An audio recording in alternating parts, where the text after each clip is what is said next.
Madeni ni sehemu ya maisha ya watu wengi na huwa hayaanzi kwa siku moja. Siku zote madeni huwa yanaanza kutokana na tabia na maamuzi madogo madogo ya kila siku, kwa sababu ya kukopa mara kwa mara bila kujua kama wamejijengea mazingira yanayowasukuma kuingia kwenye madeni ambayo hayana faida. Vifungo vya kuingia kwenye madeni ni tabia, mienendo au sababu ambazo zinamsukuma mtu kutumia fedha kupita uwezo wake alionao na kulazimika kuendelea kukopa pesa mara kwa mara. Kifungo cha kwanza ni mazoea. Mazoea ni mojawapo ya sababu kubwa ambazo zinawafanya watu wengi kuingia kwenye madeni. Tabia ya kukopa pesa mara kwa mara inaweza kuanza kama jambo dogo, lakini baada ya muda ikageuka kuwa ni sehemu ya maisha ya kila siku. Mtu anapokopa pesa mara kwa mara bila mpangilio, huwa anaanza kuona kama kukopa pesa ni jambo la kawaida kwake. Mazoea ya kutumia fedha bila kupanga bajeti huwa yanaongeza uwezekano wa kuingia kwenye madeni.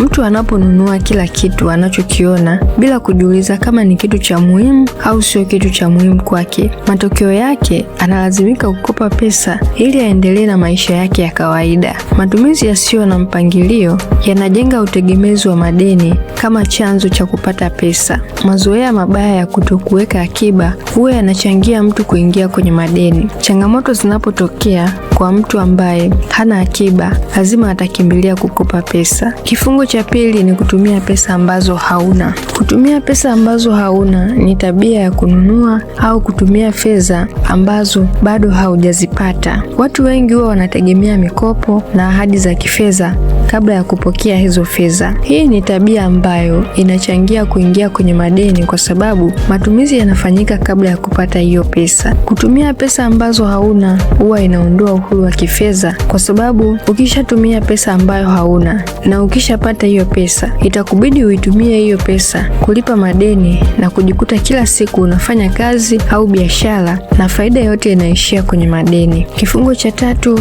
ni starehe. Starehe zisizo na mipaka ni moja ya chanzo kingine cha kuingia kwenye madeni. Baadhi ya watu huwa wanatumia fedha nyingi kufanya starehe, kununua mavazi ya gharama na kufanya matumizi mengine ambayo hayana faida, hata kama uwezo wao wa kifedha hauwaruhusu kufanya hayo yote, kwa sababu ya tamaa ya kuishi kama watu wengine. Wengine huwa wanatumia fedha nyingi ili kuonekana wana maisha mazuri mbele ya jamii au kwenye mitandao ya kijamii. Hata kama kipato chao ni kidogo, huwa wanaendelea kutumia fedha zaidi ya uwezo wao na baadaye wanaingia kwenye madeni mengi. Starehe sio mbaya kama utazifanya kwa kiasi kulingana na uwezo wako wa kifedha. Kifungo cha nne ni kugawa pesa bila kuwa na sababu za msingi. Kugawa pesa bila sababu za msingi ni tabia inayoweza kumaliza fedha zako haraka. Watu wengine huwa wanatoa fedha kila wanapoombwa bila kuangalia uwezo wao wa kifedha. Kusaidia watu wengine ni jambo jema na zuri, lakini unapofanya hivyo bila kuwa na kiasi na kuangalia uwezo wa kifedha ulionao, inaweza kusababisha matatizo makubwa ya kifedha na kukufanya uingie kwenye madeni. Ukiwa nacho, toa kwa kiasi kulingana na uwezo wako, na usipokuwa nacho, mshukuru Mwenyezi Mungu. Usijilazimishe kupambana ili uonekane mwema mbele za watu. Baadhi ya watu huwa wanatoa fedha kwa sababu ya kuogopa kukataliwa na watu au kutaka kupendwa na watu, na wanaweza kutoa zaidi,